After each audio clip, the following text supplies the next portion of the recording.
L'OIT s'adresse à tous les propriétaires privés et publics de bâtiments tertiaires, que ce soit des collectivités territoriales, des communes, des départements. Toutes ces personnes-là doivent réduire drastiquement la consommation énergétique de leurs bâtiments. Ça, c'est le décret tertiaire qui impose ça, donc une réduction de moins 40% à l'horizon 2030. Alors, le secteur tertiaire, c'est 3,2 millions de bâtiments en France. C'est 15% de la demande en énergie au niveau national.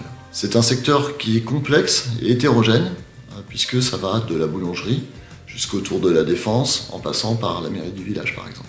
Nous sommes donc face à un changement de paradigme, un challenge majeur pour notre société. Et nous souhaitons participer activement à cette aventure.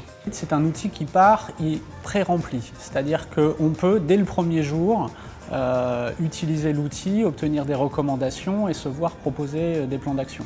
Ce qui nous permet de faire ça, c'est l'utilisation massive d'open data et de modèles qu'on a développés aussi bien chez nous qu'avec le bureau d'études Énergie Demain avec qui nous travaillons. La maîtrise de l'énergie dans les bâtiments, c'est plein d'opportunités.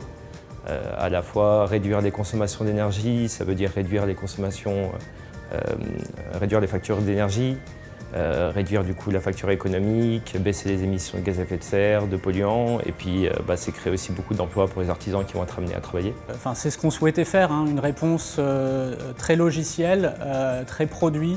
Alors oui, il y a une logique d'accessibilité. Donc le but, c'est vraiment, d'un point de vue de l'expérience, d'être compréhensible, intuitif et de viser l'efficacité.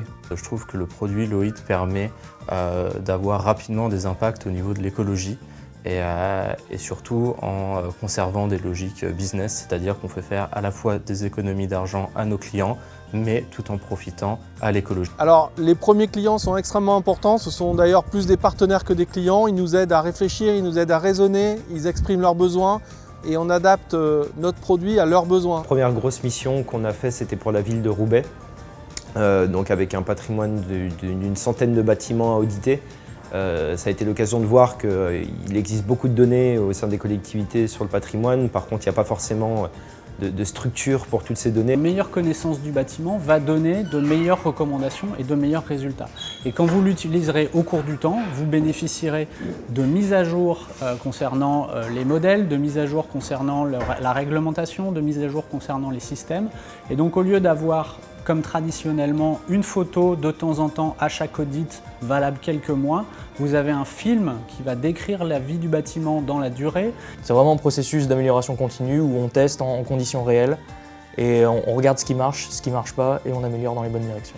On utilise des méthodes agiles qui mettent beaucoup l'accent sur l'amélioration continue et donc on a effectivement vocation à être de plus en plus précis et à rendre de plus en plus de services pour nos clients.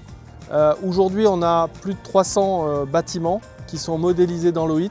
Et donc 300 bâtiments, ça veut dire des bâtiments dont on connaît le chemin vers une transition énergétique et vers un mieux-disant environnemental et qu'on va accompagner dans le temps pour réaliser ces économies d'énergie et in fine avoir des bâtiments plus vertueux.